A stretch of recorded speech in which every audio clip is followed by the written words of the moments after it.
بعض لوگوں کا یہ کہنا ہوتا ہے کہ ہمیں والدین بھی نصیحت کرتے ہیں اور اسکول کالج میں ادارے میں جاتے ہیں تو وہاں اساتذہ بھی ہمیں نصیحت کرتے ہیں، بالخصوص طلباء بعض اوقات اس بات کی بڑی شکایت کرتے ہیں کہ دیکھو جی بڑا بھائی بھی ہمیں بٹھا کے دیر تک لیکچر دیتا ہے،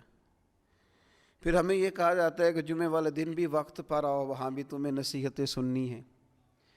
نوجوانوں کی طرف سے بعض اوقات یہ بات سننے کو ملتی ہے کہ آخر ہم کتنی کو نصیحت سنیں،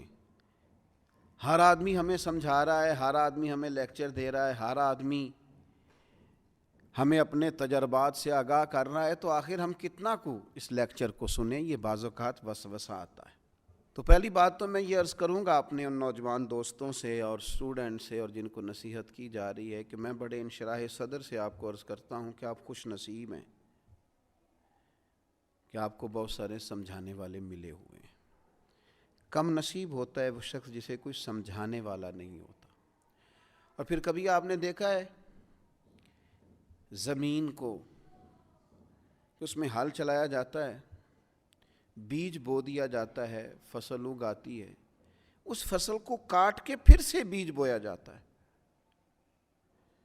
اور پھر سے فصل اگتی ہے اور پھر سے اس زمین کے سینے پر ہل چلتا ہے۔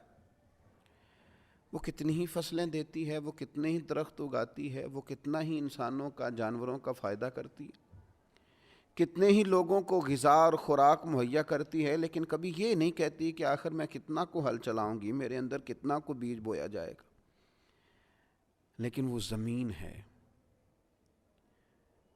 اس کے سینے کو اللہ نے اتنی وسعت دی ہے کہ ہر آنے والا بیج اپنے سینے میں قبول کرتی ہے اور ہر موسم کا نیا پھل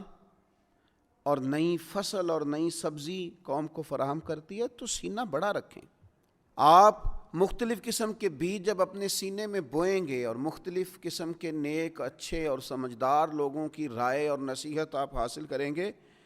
تو آپ اپنے باطن میں مختلف قسم کے پھول کھلتے ہوئے محسوس کریں گے،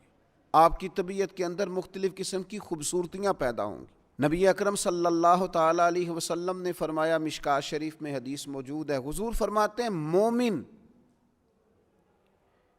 کبھی خیر سننے سے سیر نہیں ہوتا، مومن کا کبھی پیٹ نہیں بھرتا خیر سننے سے، وہ خیر سنتا رہتا ہے، سنتا رہتا ہے، سنتا رہتا ہے، حتیٰ کہ اس کا ٹھکانہ جنت ہو جاتا ہے۔ وہ خیر سنتے سنتے ہی جنت کا مسافر ہو جاتا ہے، جنت میں پہنچ جاتا ہے۔ تو خیر سنیں، خیر سنیں، نصیحت سنیں۔ اللہ تعالیٰ نے زبان ایک دی ہے اور کان دو دیے ہیں، معنی یہ ہے کہ سنگل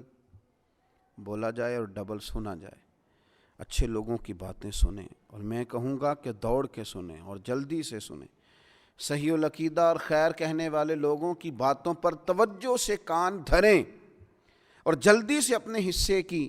خیر اکٹھی کریں۔ یہ آپ سن کے تو دیکھیں، یہ جو آپ خوبصورت چیزیں سنیں گے یہ سوچوں کو خوبصورت کر دیں گی، یہ طبیعت کو خوبصورت کر دیں گی، یہ مزاج کو ٹھنڈا کر دیں گی، یہ لطافت پیدا کر دیں گی۔